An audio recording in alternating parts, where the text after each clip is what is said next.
जय हिंद फ्रेंड्स। आप सभी से क्षमा मांग रहा हूं कि एक लंबे समय से अश्वमेध की श्रृंखला जारी नहीं रह पाई, लेकिन मैंने कहा भी था आपसे कि मैं लगातार श्रृंखला ले लूंगा और उसे पूरा करूंगा। तो आज मैं अश्वमेध की श्रृंखला की अगली कड़ी के साथ आपके सामने प्रस्तुत हूं।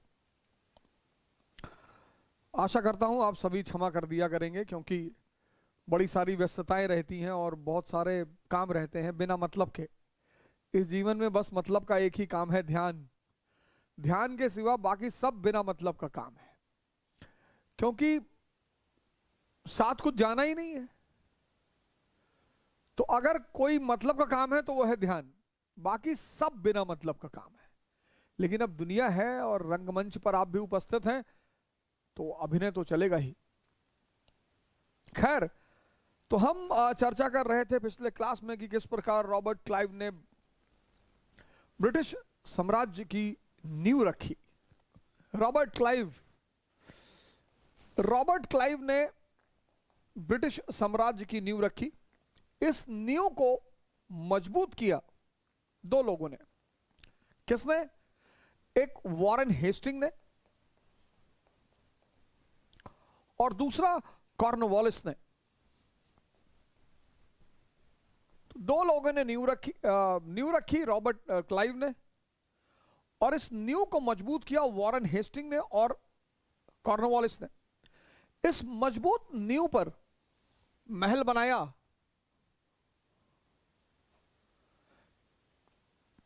वेलेस्ली ने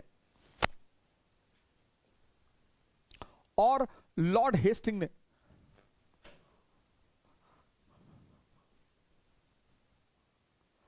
और इस मजबूत महल को भव्य बनाया, भव्य, beautified by William Bentinck and Dalhousie. और इस प्रकार से आपका पूरा 18वीं शताब्दी का जो इतिहास है वो इस ग्राफ में सम्मिलित हो जाएगा। तो ब्रिटिश साम्राज्य की नींव किसने रखी? फाउंडेशन रॉबर्ट क्लाइव ने रखी। इस फाउंडेशन को मजबूत किसने किया? इस फाउंडेशन को मजबूत किसने किया? वॉरेन हेस्टिंग ने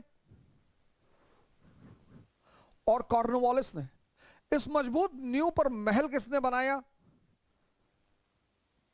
वेलेस्ली ने और लॉर्ड हेस्टिंग ने। इस महल को भव्य किसने किया?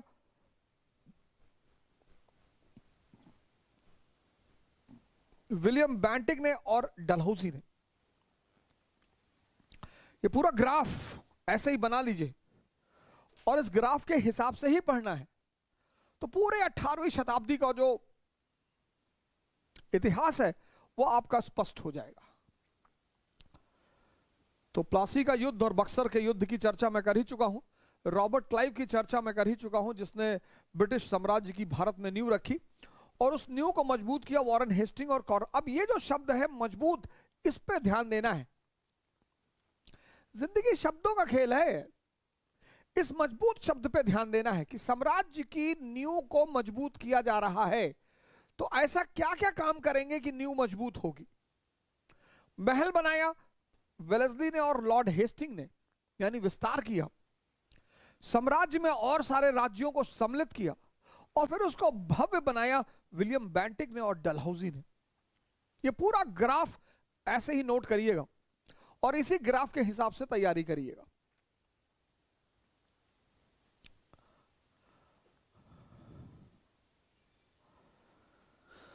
तो रॉबर्ट क्लाइव पर हम चर्चा कर चुके हैं। अब वॉरेन हेस्टिंग, अगली हेडिंग डालिए वॉरेन हेस्टिंग।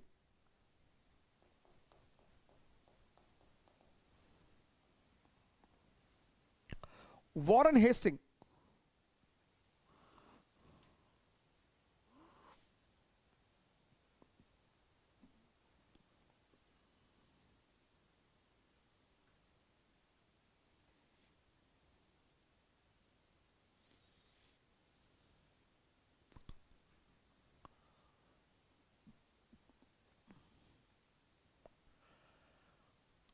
अब किसी भी शासक को जब आपको तैयार करना है, एंशिएंट में, मेडिवल में, मॉडर्न में, कंटेम्परेरी में, एक बड़ा छोटा सा सूत्र आपको बताता हूं।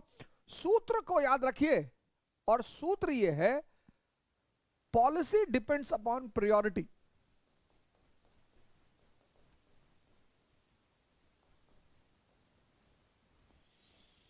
नीति किस पर निर्भर करेगी? प्राथमिकता पर।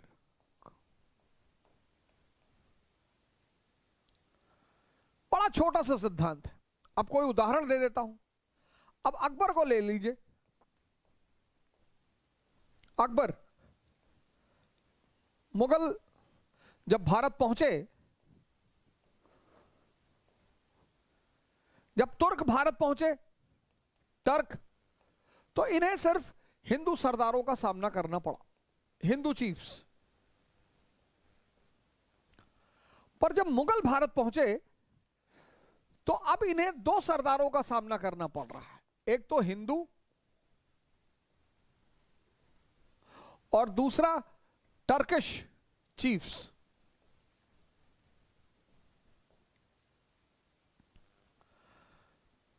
जब तुर्क भारत पहुंचे तो उन्हें सिर्फ एक गुट का सामना करना पड़ा, हिंदू सरदारों का। लेकिन जब मुगल भारत पहुंचे तो उन्हें दो गुटों का सामना करना पड़ा, हिंदू सरदारों का सामना करना पड़ा और तुर्की सरदारों का सामना करना पड़ा। ऐसा नहीं था कि तुर्की सरदारों ने मुगलों को गले लगाए ले कि आखा भाईजान आइए मध्य एशिया से, हम दोनों मुसलमान भाई मिलकर भारत पर कब्जा करें। ऐसा कुछ भी नहीं था। पहली लड़ाई जो मुगलों को लड़नी पड़ी इब्राहिम लोदी के खिलाफ, मुसलमान।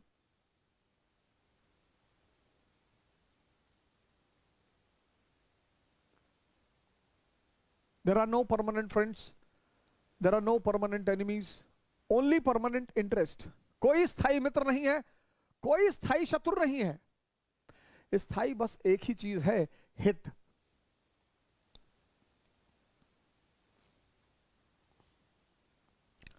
अब अकबर को पता है कि हम विदेशी हैं और हमें दो दो सरदारों का सामना करना पड़ रहा है, दो दो गुटों का। तो अकबर लाता है राजपूत नीति।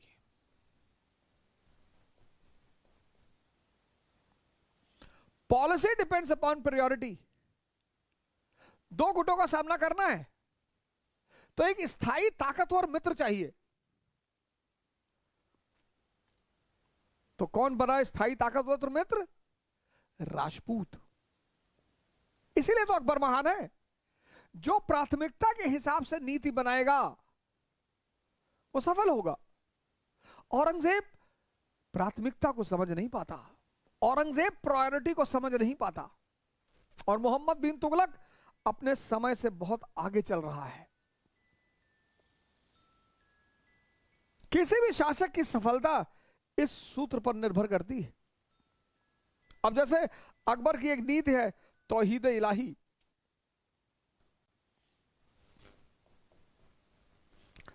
तौहीद इलाही।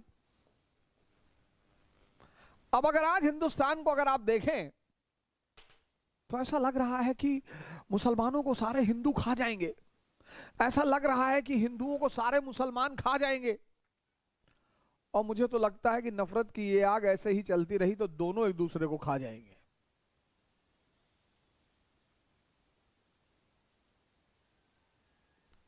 भारत में सारे, अफगानिस्तान में हिंदू रहते हैं, मुसलमान हैं। तालिबान यहूदी हैं, मुसलमान हैं। इंटरेस्ट है, नीति है, तौहीद इलाही। अकबर को समझ में आता है कि इतने बृहद साम्राज्य पर,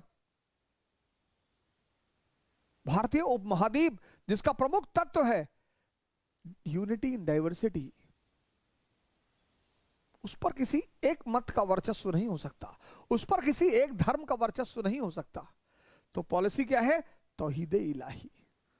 यह है फॉर्मूला। किसी भी शासक को पढ़ना हो इस फॉर्मूला को याद रखिए। Policy depends upon priority. नीति किस पर निर्भर करेगी? प्राथमिकता पर।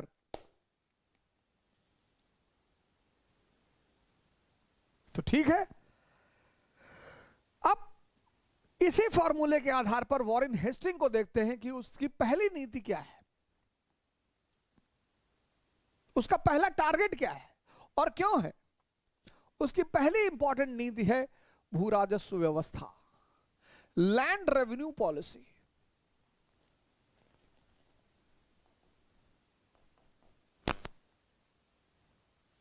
लैंड रेवेन्यू पॉलिसी, भू राजस्व व्यवस्था। अब 1770 में कंपनी के पास जो चुनौतियां हैं, पहला चुनौती ट्रेड एंड कॉमर्स को जारी रखना, दूसरा चुनौती विस्तार एक्सपेंशन, तीसरी चुनौती औद्योगिक क्रांति इंडस्ट्रियल रेवोल्यूशन, चौथी कंसोलिडेशन, जिस पर कब्जा किया है उसको मजबूत किया जाना। बंगाल बिहार उड़ीसा पे कब्जा, तो उसको सशक्त भी तो करना है, मजबूत भी तो बनाना है।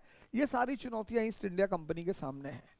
व्यापार वाणिज्य को बढ़ाना, विस्तारवाद, साम्राज्य को बढ़ाना, इंडस्ट्रियल रेवोल्यूशन को गति देना और भारत में अपनी उपलब्धि को कंसोलिडेट करना। और इन सारे उद्देश्यों की पूर्ति के लिए, इन सारे ऑब्जेक्टिव की पूर्ति के लिए किसकी जरूरत है? धन की, मनी। इन सारे उद्देश्यों की पूर्ति के लिए किसकी जरूरत है? धन, मनी की जरूरत है। और 1765 में कंपनी को दीवानी मिली चुकी है। दीवानी मतलब भू राजस्व कलेक्ट करने का अधिकार। कहां की? बंगाल, बिहार और उड़ीसा की। ये विदेशी लोग, foreigners became rulers. Foreigners became rulers. ना यहां की राजनीति के बारे में पता, ना यहां की संस्कृति के बारे में पता, ना यहां की राजस्व व्यवस्थाओं के बारे में पता। तो इन्होंने क्या किया? एक डेप्यूटी दीवान नियुक्त किया। डेप्यूटी दीवान नियुक्त किया। किसको? सीताब रॉय को। सीताब रॉय को डेप्यूटी दीवान नियुक्त किया कि भैया देखो, हमें तो कुछ पता है नहीं, अब जितना पैसा कलेक्ट हो रहा है वो तुम कलेक्ट करके हमको दो। लेकिन अगर आपके पिताजी ने कहा कि आप दिल्ली जाइए और हम आपको 50,000 रुपया महीना देंगे, या आपके पिताजी ने कहा आप दिल्ली जाइए, हमारे पास जैसा पैसा होगा वैसा देंगे, तो आप दिक्कत में रहेंगे। सरकारी नौकरी की तलाश क्यों है व्यक्ति को? सरकारी नौकरी में या किसी भी नौकरी में एक चीज स्थिर है, सोर्स ऑफ इनकम। और जब सोर्स ऑफ इनकम स्थिर है तो यह पता है कि प्रति महीने को मैनेज कैसे करना है। और मनुष्य खतरा लेने से घबराता है, मनुष्य स्ट्रगल करने से, हालांकि उसकी नियति है स्ट्रगल, मनुष्य की नियति है स्ट्रगल, वो उससे बच ही नहीं सकता, कोई चांस ही नहीं है सर। अगर आप आईएएस की तैयारी कर रहे हैं, मेंबर ऑफ पार्लियामेंट की तैयारी कर रहे हैं, प्रधानमंत्री की तैयारी कर रहे हैं, आप बहुत समझदार आदमी हैं सर। जब लड़ना ही है, जब मरना ही है, जब परेशानी होना है, तो छोटी चीजों के लिए क्यों? संघर्ष मनुष्य की नियति है, डेस्टिनी, उससे वो बच ही नहीं सकता। आज मैं एक छोटी सी क्लिपिंग बनाने जा रहा हूं। जन्माष्टमी प्रोग्राम हमारे आश्रम दिव्य ज्योति जागृत संस्थान में जन्माष्टमी का प्रोग्राम है और रात 9 बजे से 11-12 बजे के बीच 30 अगस्त को उस प्रोग्राम को रिले किया जाएगा। तो मैं आप सभी लोगों से सभी ने निवेदन करूंगा कि आप सभी लोग उस प्रोग्राम का आनंद उठाएं और उसकी शिक्षा को ग्रहण करें। तो मैं आज उसी पे एक छोटी सी क्लिपिंग बनाऊंगा। इस क्लास के बाद कई सारे लोगों के मैसेज आ गए थे कि सर अश्वमेध बंद कर दिया। नहीं सर, अश्वमेध बंद नहीं करेंगे। मॉडर्न इंडिया आपकी पूरी खत्म करेंगे, तब बिल्कुल बंद नहीं करेंगे सर। और आप भी याद रखिएगा अपने वादे को। कोई भी नीडी आदमी मिले, कोई जरूरत, ऐसा नहीं कि घर से पैसा चुरा के ले गए दान कराए, कि पता लगा पकड़े गए तो कहे ओझा सर ने कहा था कि हमसे पढ़ लो फिर जाके दान कराना। ऐसा नहीं करना है। 5 रुपया, 10 रुपया, जो भी आपके पास है, आप सब विद्यार्थी स्टूडेंट हैं, तो जो भी आपके पास है, जितनी आप एज ए स्टूडेंट आपकी जो क्षमता है उस हिसाब से। क्योंकि दुनिया में कुछ भी फ्री नहीं है सर, है ही नहीं सर। हर चीज जो आपको मिलती है उसकी कहीं ना कहीं कोई ना कोई कीमत आपको चुकानी पड़ती है। फ्री तो कुछ है ही नहीं दुनिया में। सूरज आपको ऊर्जा देता है, उसकी पूजा करनी पड़ती है सर। सारी ऊर्जा का स्रोत सूरज है, उसकी पूजा करनी पड़ती है सर। इस दुनिया में कुछ भी फ्री नहीं है। कुछ चीजें हैं जो सिर्फ आभास है नहीं। उसमें से एक शब्द है फ्री। फ्री जैसा कुछ भी नहीं होता। तो डेप्यूटी दीवान नियुक्त किया शिताब रॉय, लेकिन अब शिताब रॉय को, जो शिताब रॉय ने कलेक्ट किया वो कंपनी को उठाकर दे दिया। लेकिन कंपनी को पैसा चाहिए सर अपने उस उद्देश्यों की पूर्ति के लिए। तो 1772 में जब वॉरेन हेस्टिंग पहुंचा कलकत्ता, उसने शिताब रॉय को हटा दिया। उसने शिताब रॉय को हटा दिया और शिताब रॉय को हटाकर 1772 में उसने कलकत्ता में बोर्ड ऑफ रेवेन्यू की स्थापना की।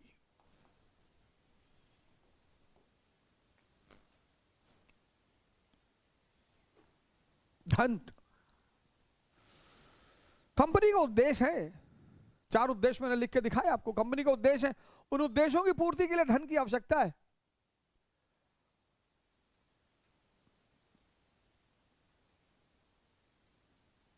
और दीवानी इनके पास आई है भू राजस्व अधिकार, भू राजस्व कलेक्ट करने का अधिकार। तो फिर इन लोगों ने, तो फिर वॉरेन हेस्टिंग ने शिताब रॉय को हटा दिया और 1772 में बोर्ड ऑफ रेवेन्यू की व्यवस्था की, स्थापना की। अब ज्यादा धन चाहिए, धन ज्यादा चाहिए।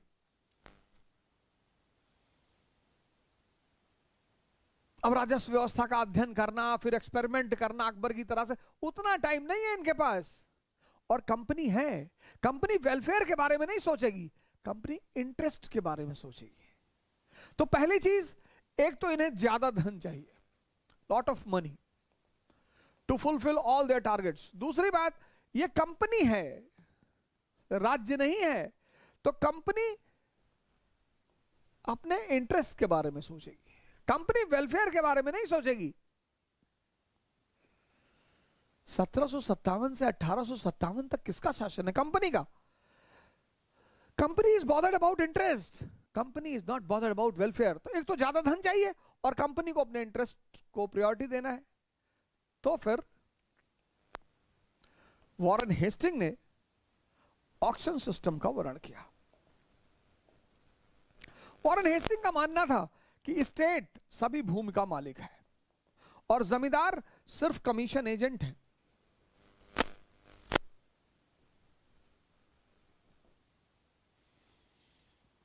वॉरेन सिंह का कहना था कि शासक जो है, राज्य शासक, वो सारी भूमि का मालिक है और जमींदार सिर्फ कमीशन एजेंट। और इसी चीज को ध्यान में रखकर उसने ऑक्शन सिस्टम की शुरुआत की और ऊंची बोली, जिन्होंने ऊंचा ऑक्शन लगाया, ऊंची बोली लगाई। और हिंदुस्तान का आदमी, हम सब हिंदुस्तानी, और हमारे कुछ विशेष लक्षण। हमारे यहां जब लोग पैसा मांगने आते हैं तो गिड़गिड़ाते हैं कि भैया मां कसम खा रहे हैं, भैया भैया मां कसम खा रहे हैं, शंकर जी कसम खा रहे हैं, 10 सितंबर को भैया शाम को पैसा वापस कर देंगे। और जब आदमी आपसे कह रहा है 10 सितंबर, तो उससे पूछ लो 10 सितंबर 2021 कि 31 कि 41। कुछ चीजें हैं जो हमारी संस्कृति में निहित है। यहां का आदमी लेना बैंक के बारे में जानता है, देना बैंक के बारे में नहीं जानता। यहां किसी से दुश्मनी करनी है तो सबसे अच्छा तरीका यह है उसको पैसा उधार दे दो।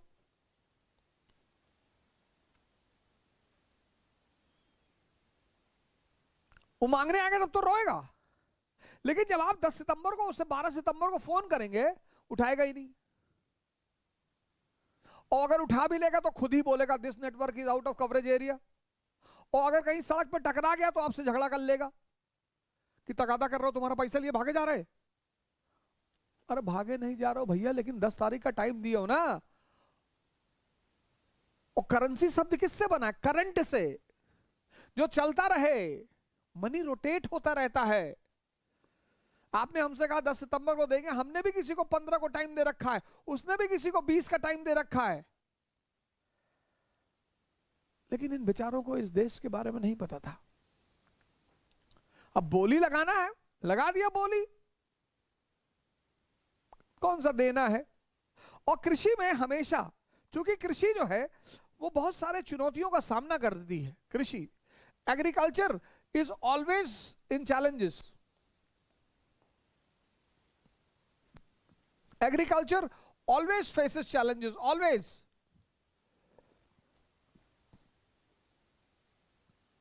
मॉनसून फेल कर गया, फेमाइन हो गया, पेस्टिलेंस हो गया, बहुत सारी चुनौतियां एग्रीकल्चर के सामने। तो हमेशा से जो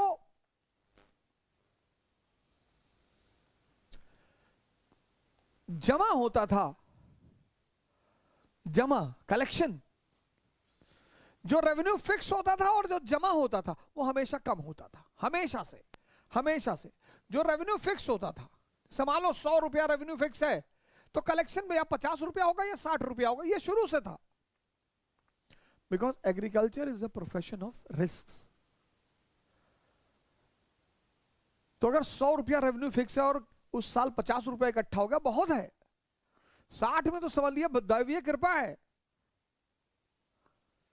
इन लोगों ने बोली लगा दी, और लगा दिया हिंदुस्तानियों ने बोली को। जानते हैं कौन सा देना है, लग गई बोली। अब मान लो बोली लगा दी 4 करोड़। अब जब ये पैसा कलेक्ट करने गए तो 30 लाख रुपया इकट्ठा हुआ। बोले साहब पैसा ही नहीं। बोले क्यों? बोले साहब वो करवा चौथ था साहब, शिवरात्रि थी साहब, जन्माष्टमी आ रही है साहब, फिर दशहरा है साहब, फिर दिवाली है साहब, फिर भैया दूज है साहब। अबे बोले तुम लोग साल भर फेस्टिवल मनाते हो? हाँ। बोले साहब हम ऐसे ही लोग हैं सर, मनाते हैं साहब। अब जब है ही नहीं तो कहां से लोगे? जब पैसा है ही नहीं तो कहां से लोगे? और कंपनी वित्तीय संकट का शिकार हो गई, फाइनेंशियल क्राइसिस। वॉरेन हेस्टिंग के इस कदम से कंपनी फाइनेंशियल क्राइसिस का शिकार हो गई।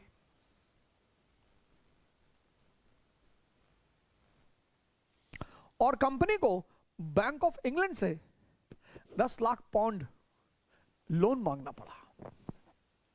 और जब कंपनी ने बैंक ऑफ इंग्लैंड से लोन मांगा तो वही अवसर बना ब्रिटिश क्राउन को कंपनी की उपलब्धि पर अपने हाथ रखने का।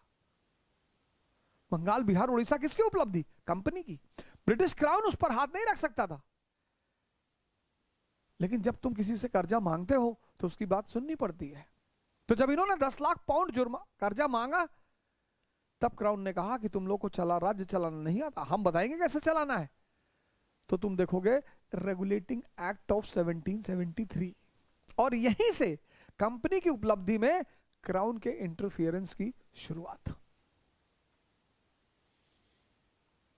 तो वॉरेन हेस्टिंग ने राजस्व व्यवस्था को व्यवस्थित करने का प्रयास किया, लेकिन उसके भू राजस्व व्यवस्था को व्यवस्थित करने का प्रयास असफल चला गया। यह उसका पहला कदम था। कदम उठाया लेकिन असफल। कोई बात नहीं, विदेशी हैं, कंपनी चलाने वाले लोग हैं, यहां की व्यवस्थाओं से परिचित नहीं है, तो उनकी यह गलती क्षम्य है। दूसरा कदम, वॉरेन हेस्टिंग का दूसरा कदम। अब सरकार के 3 प्रमुख अंग हैं, 3 ऑर्गन्स ऑफ द स्टेट।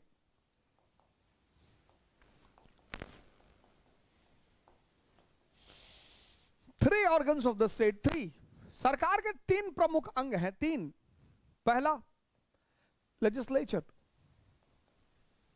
दूसरा एग्जीक्यूटिव, तीसरा जुडिशरी।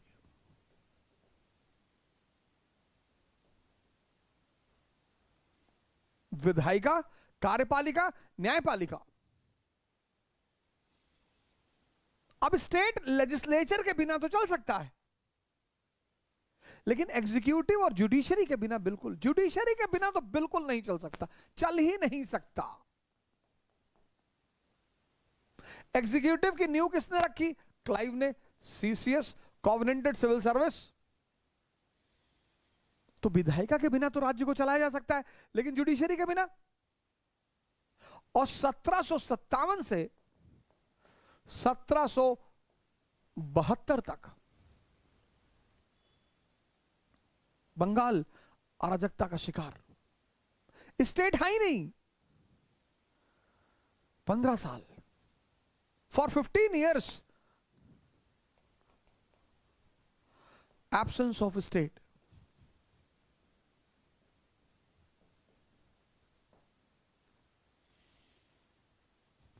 पंद्रह साल से राज्य है ही नहीं, राज्य का अस्तित्व ही नहीं है। कितनी तबाही मची होगी। तो फिर वॉरेन हेस्टिंग ने एक बड़ा बढ़िया काम किया, दीवानी और फौजदारी अदालतों की स्थापना। दीवानी और फौजदारी,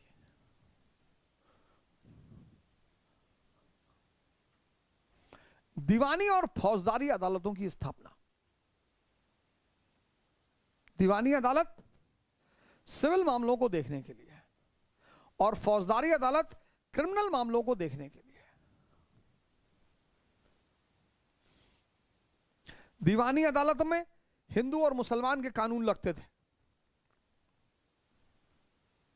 और फौजदारी अदालत में मुगल कानून।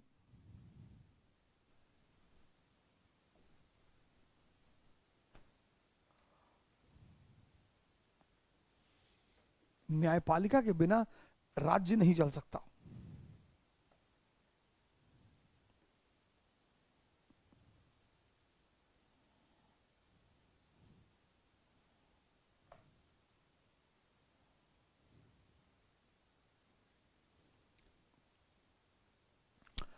इसके ऊपर सदर दीवानी, सदर फौजदारी अदालत होती थी। यहां इंडियंस होते थे असिस्टेंस के लिए, यहां मुफ्ती और काजी होते थे असिस्टेंस के लिए। और इस प्रकार से एक आदिम आधुनिक न्यायिक व्यवस्था की नींव रखी वॉरेन हेस्टिंग ने। तो राजस्व व्यवस्था को सुदृढ़ करने का प्रयास किया लेकिन असफल। दूसरा, जुडिशरी, दीवानी एंड फौजदारी अदालत। और ये पूरा पोर्शन, ये जो पूरा पोर्शन है, ये आप कहां से पढ़ेंगे? ये पूरा पोर्शन आप पढ़ेंगे, पूरा ये पूरा पोर्शन आप पढ़ेंगे बीएल ग्रोवर से। सबसे अच्छा दिया हुआ है बीएल ग्रोवर में। मैं रूपरेखा बना देता हूं, उसके बाद आप किताब उठाकर जरूर पढ़े। और सर किताब जरूर पढ़ा करिए सर। मैंने बहुत लोगों से सुना है कि वो सर कह रहे थे और टीचर कह रहे थे और कोचिंग कह रहे, सर किताब पढ़ा करिए सर, किताब जरूर पढ़ा करिए, और वो भी स्टैंडर्ड। जैसे मैंने कहा बीएल ग्रोवर बहुत प्यारी किताब है सर, बहुत अच्छी किताब है। और किताबें अगर आपको आनंद नहीं दे रही हैं पढ़ना, तो आप तैयारी कर ही क्यों रहे हैं सर? किताबें आपकी दुश्मन नहीं है सर। जिस दिन किताबें आपसे बात करना शुरू कर देंगी तो खुदा ना सही लेकिन खुदा से कम भी नहीं बनाएंगी सर।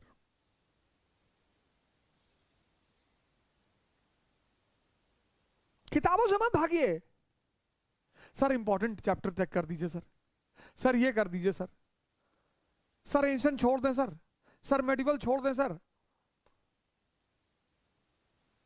सर कोई ऑप्शनल बताइए जो बहुत छोटा है।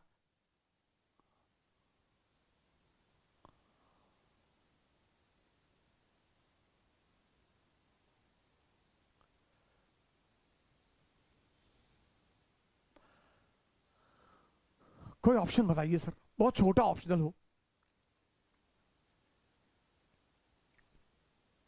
सर 1 साल में हो जाएगा, सर 2 साल में हो जाएगा, सर हमको इसी साल निकालना है सर, नहीं तो मेरी गर्लफ्रेंड की शादी हो जाएगी, तो दूसरी से कर लेना। नहीं नहीं सर भावनाएं जुड़ी हुई है। अच्छा अच्छा अच्छा, भावनाएं जुड़ी हैं, चलो कोई बात नहीं।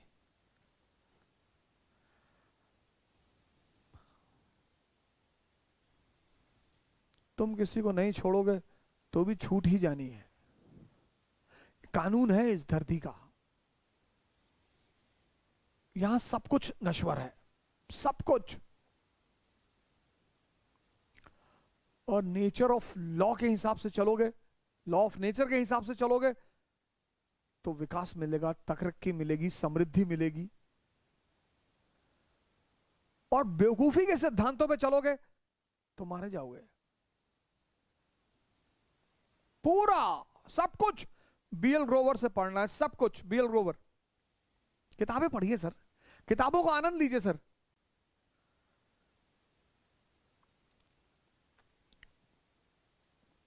किताबों से भागिए मत सर। तो बीएल ग्रोवर, ये पूरा पोर्शन आपको बीएल ग्रोवर से पढ़ना है। हिंदी मीडियम की बीएल ग्रोवर आप खरीद लीजिए, बहुत अच्छी बीएल ग्रोवर है, उसको ले लीजिए और उससे पढ़िए आप। तो पहला काम उसने किया, राजस्व सुधार का प्रयास किया, लेकिन वहां वो असफल रहा। दूसरा काम, उसने न्यायिक व्यवस्था को स्थापित करने की कोशिश की, और यहां उसका सबसे सराहनीय कदम रहा दीवानी अदालत और फौजदारी अदालत। तीसरा कदम, बहुत जबरदस्त कदम,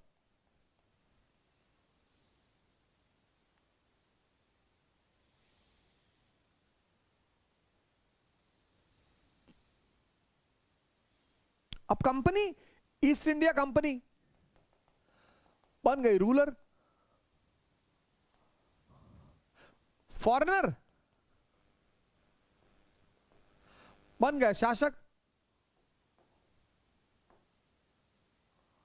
ये पहली बार नहीं हुआ, पहले भी हो चुका है। टर्क फॉरेनर बन गए शासक, मुगल फॉरेनर बन गए शासक, ईस्ट इंडिया कंपनी फॉरेनर बन गए शासक। इससे पहले जो लोग आए विदेशी आक्रांता, वो भारतीय संस्कृति का हिस्सा हो गए। रुद्रदामन,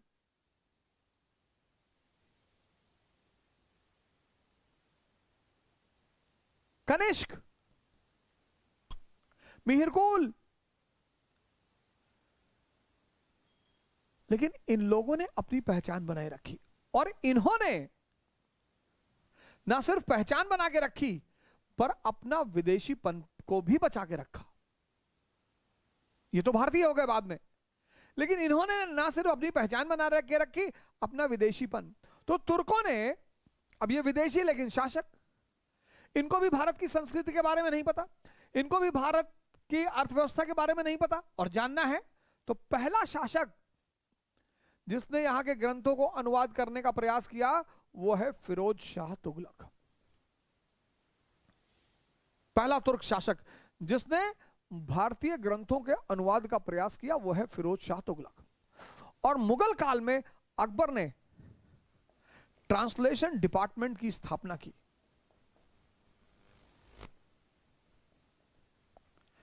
ट्रांसलेशन डिपार्टमेंट की स्थापना की। रामायण, महाभारत, सबका ट्रांसलेशन हुआ। और उसी तर्ज पे चलते हुए, उसी पैटर्न पे चलते हुए, वॉरेन हेस्टिंग के समय में एशियाटिक सोसाइटी ऑफ बंगाल की स्थापना हुई।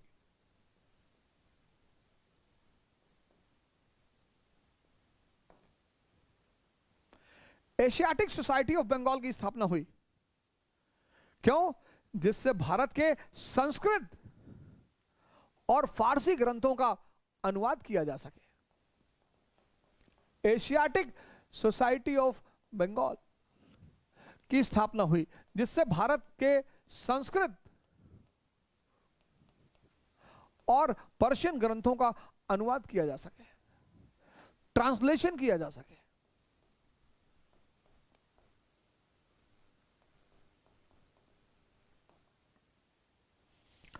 अब करेगा कौन? मूलतः अंग्रेज अधिकारियों के नेतृत्व में, यूरोपियन अधिकारियों के नेतृत्व में ट्रांसलेशन होगा। तो यूरोपियन अधिकारियों को भी तो संस्कृत और फारसी आनी चाहिए। इसी को ध्यान में रखकर बनारस में संस्कृत कॉलेज की स्थापना हुई, और कलकत्ता में मदरसा।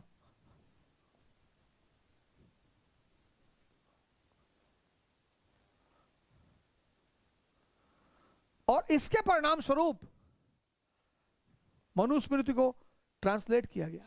मनुस्मृति का नाम हुआ code of Gentoo laws. Gita का अनुवाद हुआ, फतवा ए आलमगीरी का अनुवाद हुआ,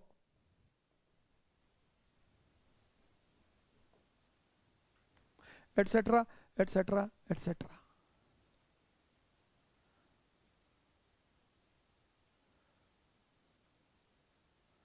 तो वॉरेन हेस्टिंग के समय की प्रमुख डेवलपमेंट्स। पहला, लैंड रेवेन्यू पॉलिसी में सुधार करने का प्रयास को स्थापित करने का प्रयास, परंतु फेल। दूसरा, जुडिशरी, आधुनिक जुडिशरी व्यवस्था की नींव, सदर दीवानी दीवानी एंड फौजदारी अदालत।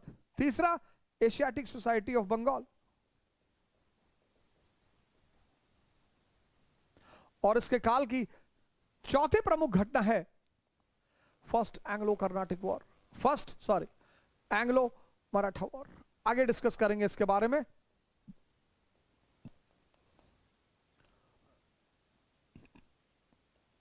और इस प्रकार वॉरेन हेस्टिंग ने क्लाइव के कार्यों को आगे बढ़ाने का प्रयास किया। लेकिन वॉरेन हेस्टिंग के इस अधूरे अनकंप्लीटेड टास्क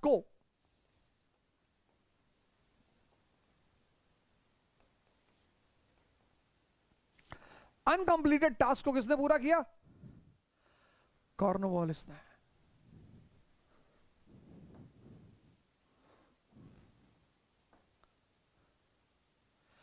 वॉरेन हेस्टिंग के इस अनकंप्लीटेड टास्क को किसने पूरा किया? कॉर्नवालिस ने।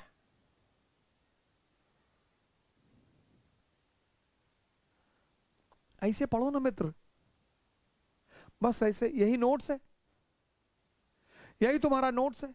ऐसे फाइल बनाओ कि जब तुम ये 4 पॉइंट देखो पूरी स्टोरी क्लिक हो जाए।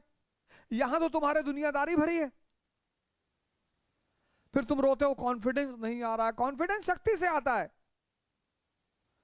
हम 2 साल से तैयारी कर रहे हैं, कॉन्फिडेंस नहीं आ रहा है। यहां तो पूरे गांव जवार दुनिया, भाभी चाची नानी मौसी, सबकी कहानी यहां भरे हुए हो। भगवान ने सारा ठेका तुमको दे दिया है कि पता करो दुनिया में कौन आदमी अच्छा है, कौन आदमी बुरा है। पता करो, देखो अवध ओझा क्या कर रहे हैं, चुनाव लड़ रहे हैं 22 वाला कि नहीं लड़ रहे हैं, शराब पी रहे हैं कि नहीं पी रहे हैं। ये वाली खबर सही है कि इनकी 2 शादियां हुई हैं, 3 शादियां हुई हैं, ये सब खबर सही है कि नहीं। तुम तो ये पता करने में व्यस्त हो।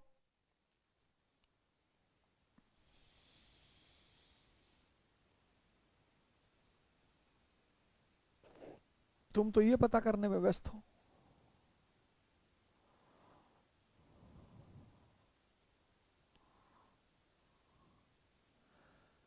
तो जब यहां पर सबकॉन्शियस में अननेसेसरी चीजों को बैठा लोगे तो बीएल रोवर कहां से जाएगी सरकार? तब कहोगे कि यार फला कोचिंग अच्छी नहीं पढ़ाती, फला टीचर अच्छा नहीं पढ़ाता।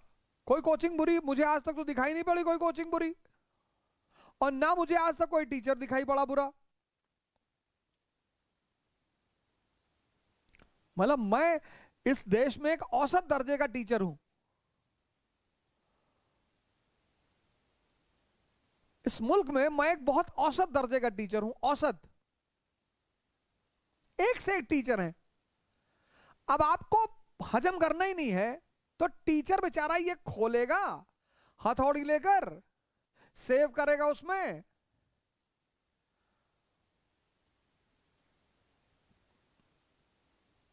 संघर्ष से भाग रहे हो, दर्द से भाग रहे हो।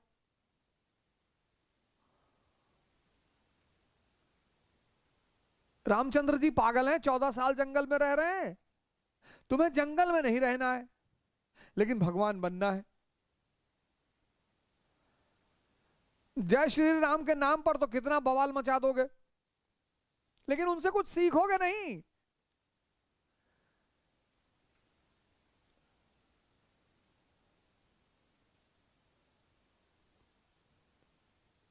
उनसे कुछ सीखोगे नहीं, और सीख लोगे तो महान हो जाओगे।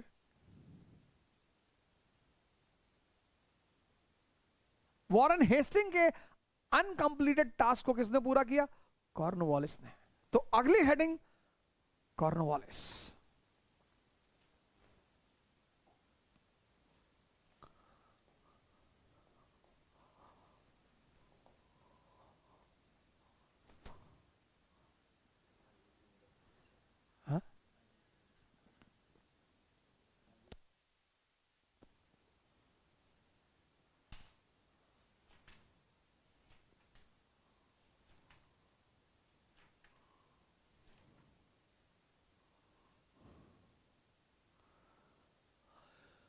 Cornwallis.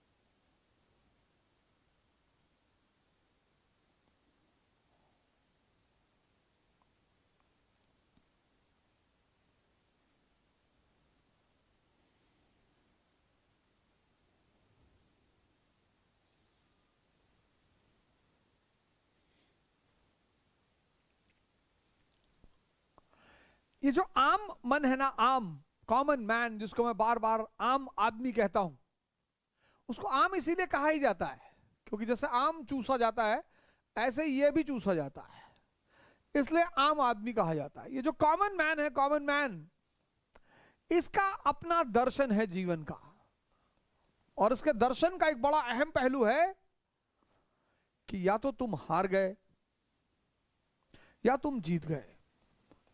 Either you are victorious or you are defeated.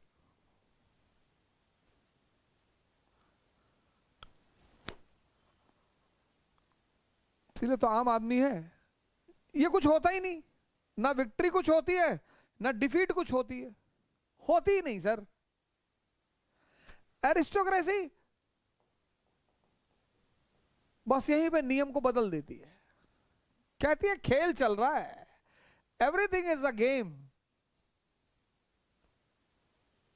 और जब एवरीथिंग इज अ गेम तो या तो विक्ट्री होगी या डिफीट होगी। ये जिंदगी को बहुत सीरियस ले लेता, बहुत सीरियस, बहुत, इसीलिए तो उसे बहुत कुछ नहीं मिलता।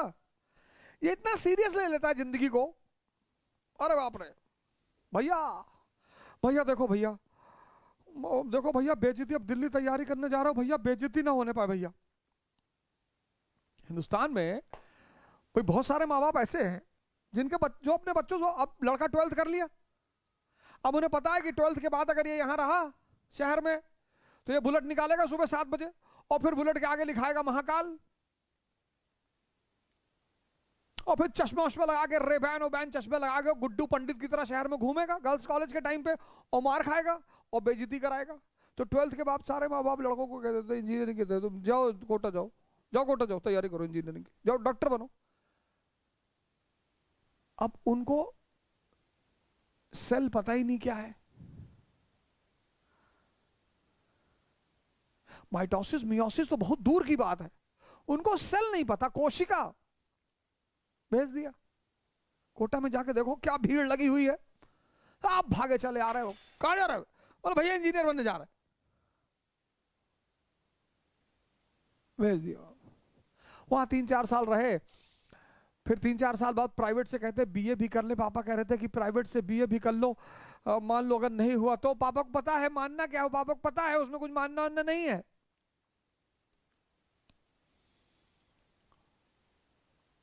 फिर वहां से 3-4 साल बाद लौट आए, पता चला नहीं हुआ, आए बोले बहुत रिजर्वेशन है और बहुत बहुत बेईमानी चल रही है, कहीं नौकरी है ही नहीं, मोदी जी सब नौकरी खा गए।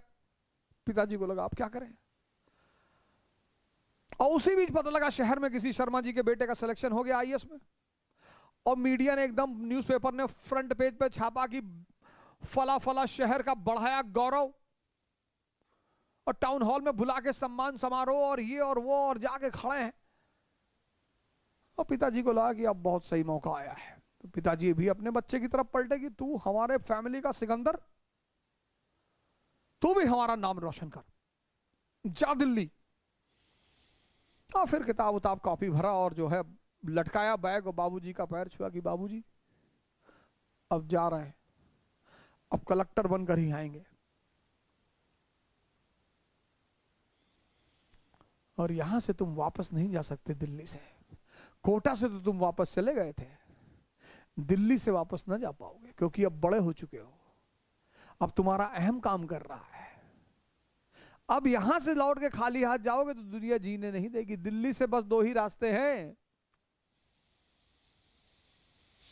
दिल्ली आए तो बस 2 ही रास्ते हैं, या तो मसूरी या हरिद्वार। वापस लौटे तो मोहल्ले वाले कमिश्नर साहब कह के जान ले लेंगे। समाज बहुत अजीब है। नीरज चोपड़ा का देखे, ओलंपिक गोल्ड बेचारा जीत के आया, पूरा गांव खड़ा है, भैया हमने एक बार दूध पिलाया था, हमारी बकरी दूध दे रही थी तो हमने भी नीरज भैया को दूध पिलाया था। उनकी बकरी का दूध का एहसान है नीरज भाई पर। ये सब देखा करो वीडियो, पूरा पूरा गांव, पूरा पूरा शहर रास्ते में खड़ा है कि एक बार नीरज भैया जा रहे थे और हमको देख के मुस्कुराए थे। ऐसे तुम्हारे साथ भी होगा, और हार जाओगे ना तो इतनी गाली पड़ेगी, इतनी गाली पड़ेगी। और मजा दोनों में है।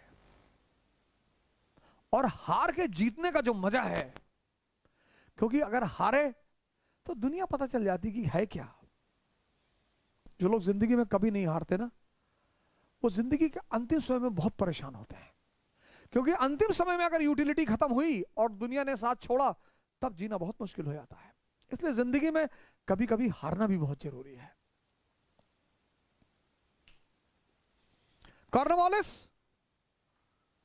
1783, 1783, अमेरिकन वॉर ऑफ इंडिपेंडेंस में ब्रिटिश फोर्स का सेनापति, और ब्रिटिश फोर्स ने वहां सरेंडर कर दिया अमेरिकियों के सामने। लेकिन योग्य आदमी था कॉर्नवालिस, योग्य आदमी था, योग्य। ईस्ट इंडिया कंपनी ने हायर किया कि भाई हमारी तरफ से यार इंडिया चले जाओ और गवर्नर जनरल बंगाल बन के। गवर्नर जनरल ऑफ बंगाल का मतलब जो बाकी दो प्रेसिडेंसी का गार्जियन है वो है governor general of Bengal. Governor general of India का मतलब जो बाकी दो प्रेसिडेंसी का पिता है, फादर। और वॉइसराय 1857 के बाद क्राउन का प्रतिनिधि।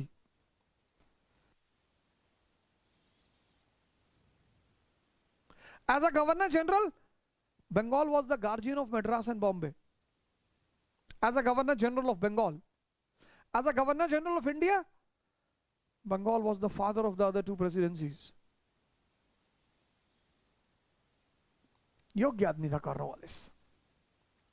हार गया तो कोई बात नहीं, इतना जिंदगी में, तुम बस जिंदगी में एक चीज छोड़ दो, विक्ट्री और डिफीट, तुम्हारी जिंदगी की 70% चिंताएं अपने आप खत्म हो जाएंगी।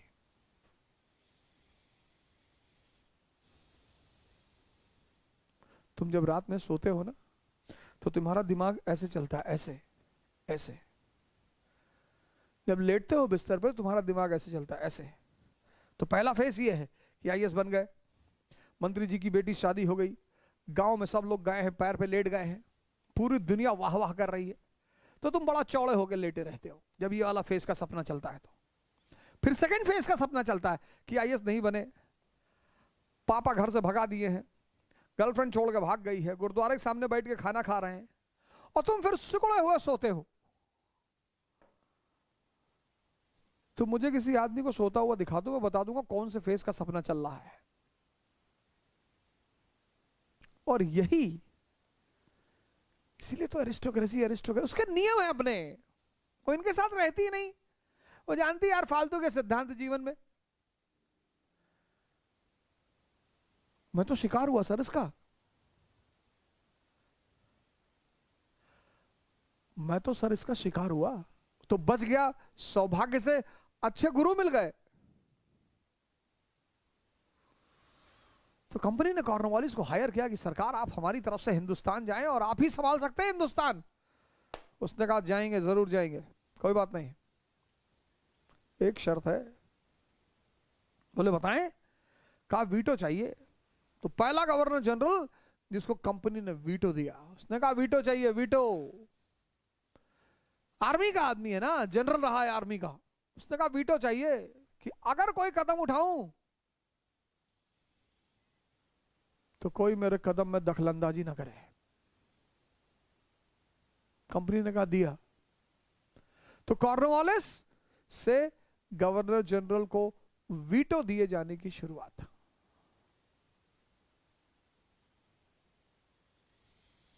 अब E = E, इकोनॉमी संभाल लो, स्टेट अपने आप संभाल जाएगा।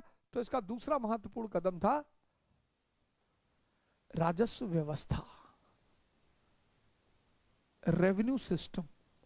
और रेवेन्यू सिस्टम में सबसे महत्वपूर्ण कदम था परमानेंट सेटलमेंट, अस्थाई बंदोबस्त। 1793।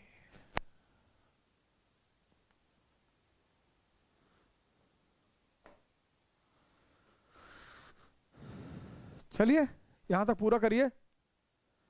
फिर कॉर्नवालिस, यहीं पर आपको एक और राज्य की कहानी, बंगाल की कहानी मैंने सुनाई आपको, यही कॉर्नवालिस में मैं आपको एक नए राज्य की कहानी सुनाऊंगा, एक नए पर्सनालिटी की कहानी सुनाऊंगा।